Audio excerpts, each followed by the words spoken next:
Goal setting. Identify the topic and the purpose.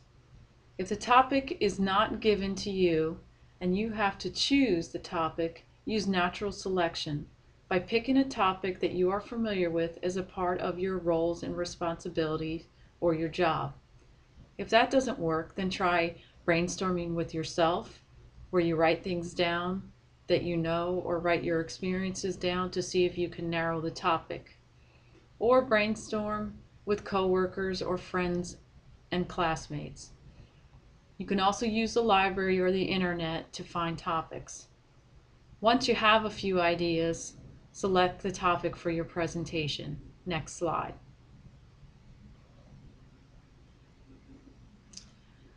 There are 3 criteria for selecting the actual topic.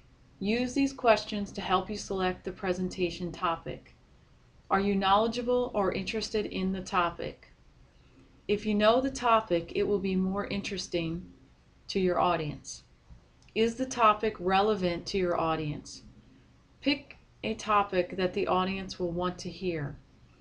Is the topic a good one for this assignment or situation? Is the topic in line with what you were asked to speak about? Good speech topics are ones that you are familiar and knowledgeable about. They're relevant for the audience and they meet the requirements of the situation. If you're in doubt about your topic, ask the person who asked you to do the presentation. Next slide. General purpose of the presentation. Why am I giving this presentation or speech? This should identify why the presentation or speech is being given, or stating the basic goal. Goals fall into 4 general purposes: inform, persuade, motivate, and celebrate. Inform is giving the audience new information. Persuade is changing the audience's attitude. Motivate is urging action. And acknowledging an achievement is a celebrate presentation. Next slide. Informed presentations give ideas, opinions, data, information that is credible and reliable. When you inform, it's similar to teaching. You want to use or reference or cite your sources when you do an informed presentation. Persuade presentations can work at 3 levels. They change or reaffirm existing attitudes about important topics. They strive to gain the audience's commitment. They motivate action. When you persuade the audience, they leave feeling like they need to take action, or they truly believe in whatever you just spoke about. Next slide. Motivate presentations are special types of persuasive speeches. They rely on stimulating the emotions and feelings of listeners to trigger action. A sales meeting would be a good example. Employees are presented new products and they are pumped up about the information about these products, so they feel motivated to go out and sell those new products. Celebrate presentations include elements from inform, persuade, and motivate, and they include such things as an introduction, an acceptance of an honor or reward, a tribute or toast, goodwill where you remember, inspiration for a memorial or eulogy, and celebration. Next slide. Specific purpose. The second way to refine the topic is you're refining the topic includes determining the specific purpose. The specific purpose comes from the general purpose and results in what you want the audience to know. The specific purpose should have a single idea. Translate the specific purpose into the thesis statement. The speech should be a series of goals that flow together. It is important to prepare and practice the speech. Next slide. Situational knowledge about the audience, or your audience analysis. This is where you look at your audience and you learn about who you are speaking to. Find out about the people in the audience by researching or collecting facts. When you do your audience analysis, it helps you prepare for the needs of the audience and possible responses. You can collect demographic information. You can learn about the audience attitudes towards social and economic issues. Knowing the audience helps you before and during the presentation in meeting the needs of the audience.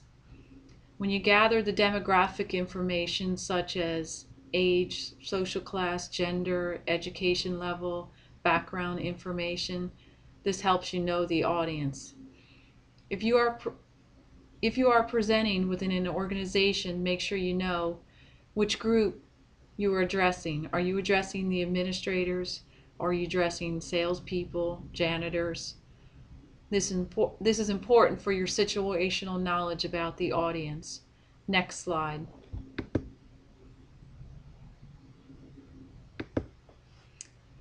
Three categories of audience analysis: audience type, audience characteristics, and environmental characteristics. The audience type is, and how you determine is by asking the question, why have they decided to attend this speech or presentation? Audience characteristics.